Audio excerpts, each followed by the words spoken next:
永遠に続くものはない。あらゆるものに終わりは来る。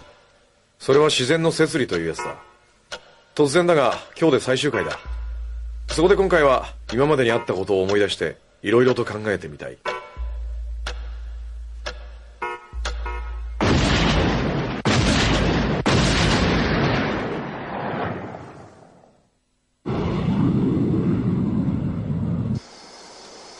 腹減ったな。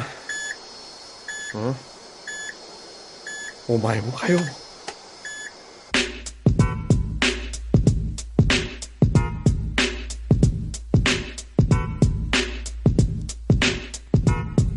食い物はとても大切だ。何しろ人間の体はそいつが食ったもんでできてるわけだ。もし俺のクローン人間がいたとして、そいつがハンバーガー以外食ったことがないとしよう。そいつと俺は遺伝子的には同じでも全く違った人間になるはずだ。ハンバーガースパイクは俺よりも怒りっぽいかもしれないし、日曜には教会に行くような男かもしれない。凶暴な賞金首かもしれないし、ワイシャツにはアイロンを当ててから着るような男かもしれない。いずれにしてもハンバーガースパイクは俺とは別人だ。要するに食い物を選ぶときはよくよく考えて選ばないといけないってことだ。こっちはロブスターの味噌煮と。かしこまりました。盆栽は奥が深い。ただカットすりゃいいってもんじゃない。それぞれの盆栽には一つ一つ個性があり、そいつを生かしてやらないといけないのだ。愚かな人間は何でもかんでも同じように切り揃えようとする。はみ出した部分をただカットするだけだ。だがそのはみ出した部分こそが個性でありオリジナリティなのだ。そんなこともわからない人間はハサミを持つべきじゃない。まったく盆栽が気の毒だ。戦いの基本を知ってる？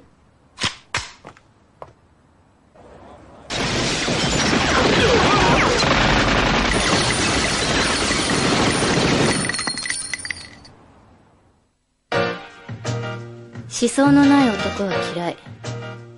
でも思想を押し付けてくる男はもっと嫌い。思想濃度の男も嫌い。息の臭い男とじゃキスもできないしね。危険な男は好き。でも危険すぎるのもちょっと考えもの。弱気な男は嫌い。自分の弱さを分かってる男が好き。楽観的な男が好き。人生をあらかじめ予想して悲観的に生きるなんて気が知れないわ。人生は多分どう転んだってなるようになるのよ。だってエドがエドだもん。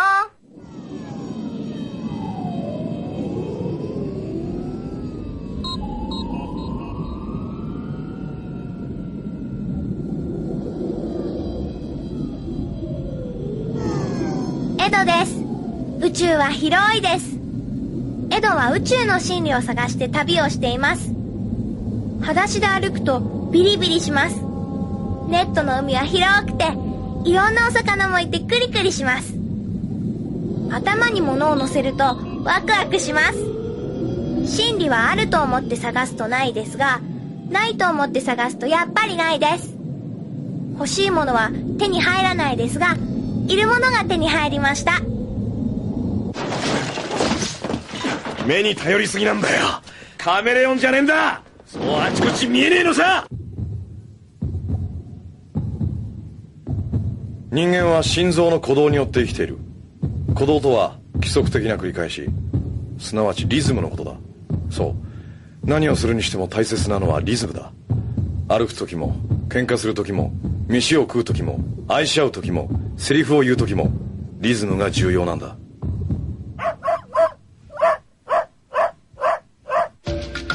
えアイン、ねえねえアイン、どうしてそんなに毛深いの？はーい、それは寒がりだから。ねえアイン、そもそもアイン、どうしてゲラゲラ笑わないの？おお、それはニヒルだから。ねえアイン、やっぱりアイン、どうしてそんなに幸せなの？そうです、それはエドが幸せだからでしょ。チャーリーは言った。手は手でなければ洗えない。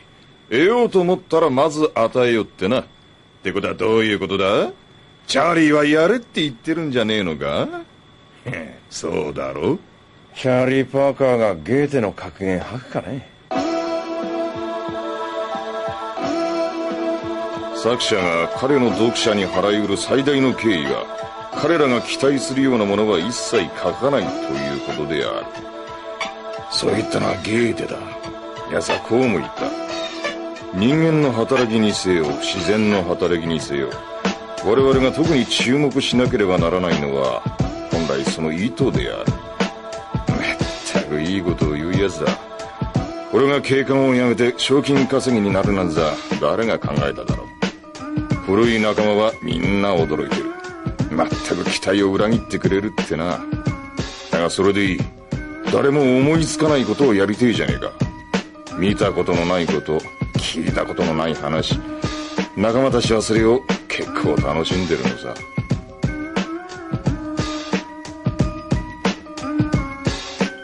綺麗事は嫌い。綺麗好きも嫌い。少しぐらい汚れてる方が部屋も世の中も住みやすいってもんよ。色白は七難隠すなんて言うけど、隠し事も嫌いなの。シミ、そばかす。いいじゃない。誰も彼も同じ肌、同じ顔じゃ、どれが自分か分かんなくなるわよ。私はただでさえ自分は分からない。だから、手がかりを消しちゃいけないの。全部自分の道しるべだからね。女は見た目じゃ分からんからな。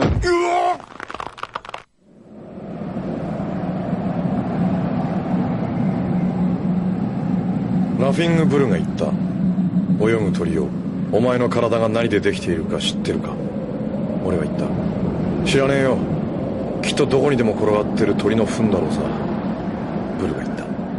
泳ぐ鳥よ、お前の魂は何でできているか知ってるか。俺は言った。知らねえよ。きっとどこにでも転がってる綿ぼこりだろうさ。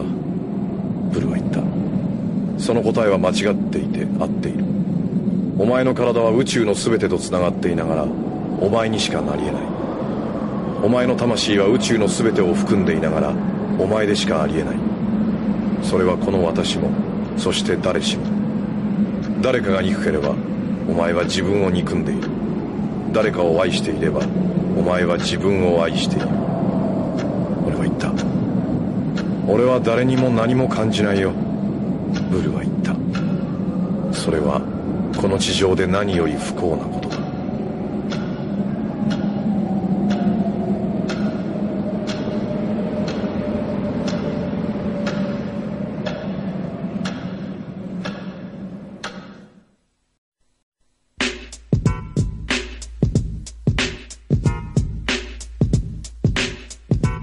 赤ん坊に甘いものばかり食わせると、そればかり欲しがって肝心の栄養のある食事を受け付けなくなるそうだ。